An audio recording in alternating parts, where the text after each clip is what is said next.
Advertisement. For the longest time, the WWE was the final destination for wrestling superstars. Known as the biggest wrestling promotion around the world, the company certainly has a lot of top talent on its roster. However, this does not mean everyone is given the attention they deserve. Here are the superstars the WWE has given up on in recent memory. Top WWE Tag Teams. The Authors of Pain. The Authors of Pain and The Ascension are prime examples. Even though incredibly successful in NXT, they quickly disappeared on the main roster. AOP is often forgotten, while The Ascension's sole purpose has been jobbing for other tag teams.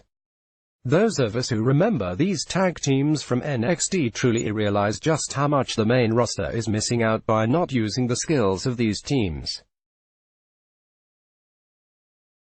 While the AOP did get some TV time recently, The Ascension is still very much in the background. The most positive guy in the company, Apollo Crews, being backstage can certainly do damage to your own psyche. However, a guy who has been extremely positive despite his main roster misfortune is Apollo Crews. Even though he has stated that he would love some more TV time and a bigger role within the company, he remained hopeful for the future. Apollo Crews has always been a tricky discussion point. He is absolutely amazing in the ring, yet his character never really hit off with the WWE universe. While there are more wrestlers who are brilliant in the ring, but do not have a good persona, this is something that has hurt Apollo Crews considerably within the company. The true believer, Bo Dallas. Even though his real-life brother Bray Wyatt is insanely successful at the moment, Bo Dallas is still very much in the background. He has been around for a lot longer than most people think as well, which makes his understated role in the WWE even worse. Despite the fact that the company nixed the Bo Leave gimmick, it was actually one of my favorite gimmicks when it came out. It was a great heel thing and annoying to boot, so I do not really understand why the company has axed it completely. Subscribe and get our daily emails and follow us on social media. By opting in, you agree to receive emails with the latest in pro wrestling entertainment from ringside intel. Your information will not be shared with or sold to third parties.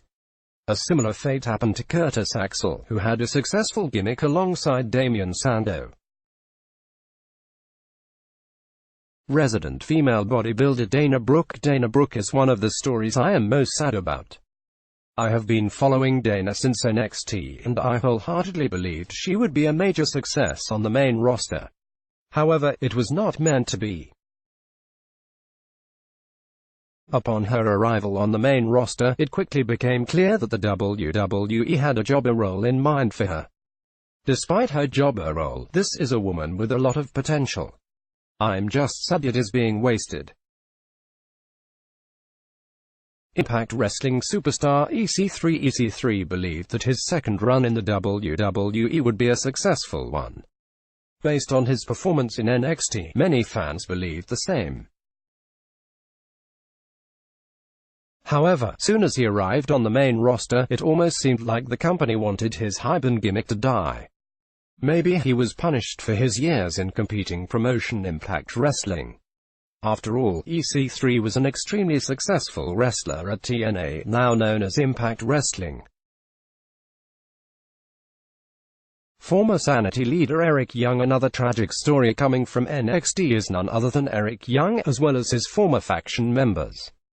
Sanity was an extremely successful faction on NXT, and included the current women's tag team champion Nikki Cross.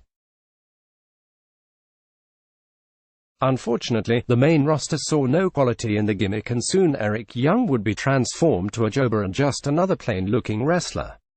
What a waste. From Los Matadores to Shining Stars to the Colons, the WWE never really knew what to do with Primo and Epico Colon.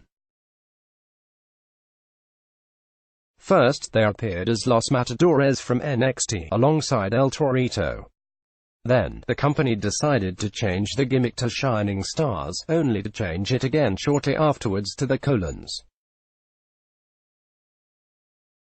Let's be honest, the Los Matadores gimmick worked, it just never got any real attention. The bookings were horrible and the crowd never really stood a chance in getting to know them. Another waste of good talent.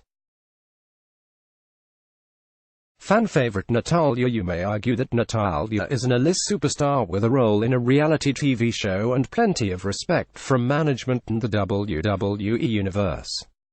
I beg to differ though. Even though she is beloved by the universe, when did she last get a championship belt around her waist? It seems Natalya's sole purpose is to boost new talent.